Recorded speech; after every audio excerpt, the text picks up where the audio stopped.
Hello everyone and welcome back to the channel. Today we're going to be talking about the beginning after the end, and more importantly, why you should read the beginning after the end. Let's get right into it.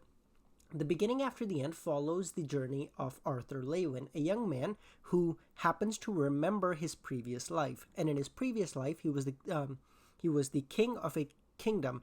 And for whatever reason, how exactly that works, it hasn't been explained yet. The kingdom that he came from was in the future, or rather a parallel universe of types, because the powers possessed by humans are different. They're kind of similar in the sense that, some of his experiences and some of his abilities sort of transfer over, like he's able to remember how to do certain things, but they're not really the same. And the kingdom that he ruled was in the future. I don't know if I mentioned that, but we're just going to keep going.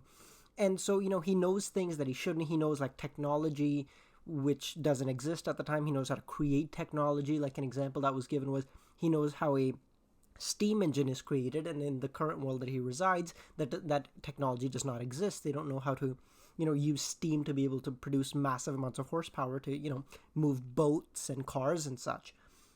Well, not cars, but okay, whatever. And so basically, it follows the adventures of Arthur Lewin as he goes from, the child of two relatively unknown individuals to eventually, and ideally, we don't know yet, the king of the kingdom. We don't know whether he becomes that, but that's probably what's going to happen. So basically, everyone has these things called mana cores. These are cores of magic which reside in the center of your body, right about in your abdomen. And so what happens is humans awaken at around, I believe it was 11 or 12 years old. Their mana sort of gradually gravitates towards the center of their body, and then they're able to utilize it. Everyone gets these there are four basic, attributes. It's fire, earth, water, and wind. And so everyone is able to utilize one of those to one degree or another, depending on what they have an affinity to. But however, there are also these people who are able to use beyond those four. People are able to use like sound or gravity or light or lightning, stuff like that.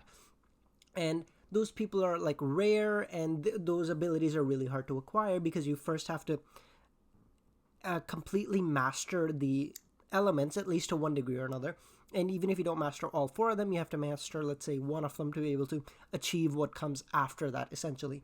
And so Arthur Lewin, because he remembers his past, he's really an adult in the body of a child. And so from a very young age, he's able to read from basically like the time he's able to crawl. He'll crawl to the study in his house and he'll like read how, mana works in this country or in this world, I suppose.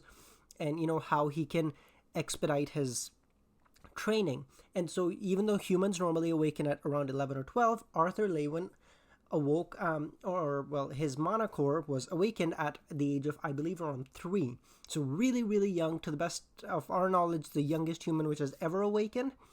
And, and then you also have to train really hard to be able to work your mana core. Essentially how it works is mana cores are given these, let's call them stages. And so as you become a better and better mage, your mana core evolves to different stages. And so everyone starts off with a black core, and then after that is red, after that is orange, after that is yellow, after that is silver, and the absolute top being white. And each stage is sort of further categorized into 3 shades. It's dark, solid, and light. And so, it'll go, let's say, dark yellow, shade yellow, and dark yellow, solid yellow, and light yellow rather, and before you progress to silver. And then from silver you start off at the bottom at dark, and then do that whole song and dance again. And so Arthur at a very, very young age is like, I believe at around 7 or 8 years old, is like in light orange, which is an absurdly high rank for such a young child, because most kids his age haven't even awakened yet. And so also Arthur gets this really, really cool thing called a beast core, which is essentially when, okay, before I get into that, let me actually explain something. In the world of the beginning after the end, there are actually 3 races. There are the dwarves, the humans, and the elves. And so everyone sort of has an affinity to certain, attributes. So like humans are able to utilize all 4. We're able to use earth, fire, wind, and water. Earth, fire, wind and water. Yeah, that's right. Sorry, I don't know. I thought I said something wrong there. And the elves are only able to use, I believe it is fire and wind, although I may have to look that up. I'm not entirely sure. And the dwarves are able to use earth and wind. And so they have a much higher affinity to those two because they only have an affinity 2. However, the humans are able to use all 4. However, they don't have as high an affinity to them, so it takes them much longer to be able to become masters in any of them. And so, you follow the and so Arthur Lewin gets these things called gets something called a beast core. A beast core is essentially when a beast, or something like, let's say, a dragon, for example. That's just an example. Gets really begins to like you as a human, and so you're able to gain, and they give you their will, which is like as they're dying, they'll give you their, let's call it, power. And so if you train that beast will and you learn to control it and you learn to imbue it into your own mana, sort of like how Naruto sort of used Kurama's chakra to enhance his own, something like that, he's able to become much, much stronger. And then there are also stages to that. So in stage 1 he's able to get certain powers of, let's say, the dragon, for example. And then in the second stage he's able to become more like the dragon. He's literally able to take the form of a dragon, not in the sense that he becomes a dragon, but in that he gains even more attributes. He becomes much more like them. He gains much more of their power.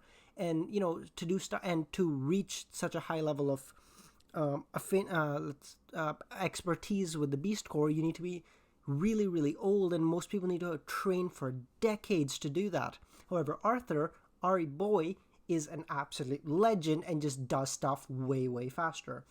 And so it's just a really, really cool story. And as far as I'm concerned, it's a phenomenal story because, and this is just a personal note, I sort of get really bored with shonen main characters just because they're so boring.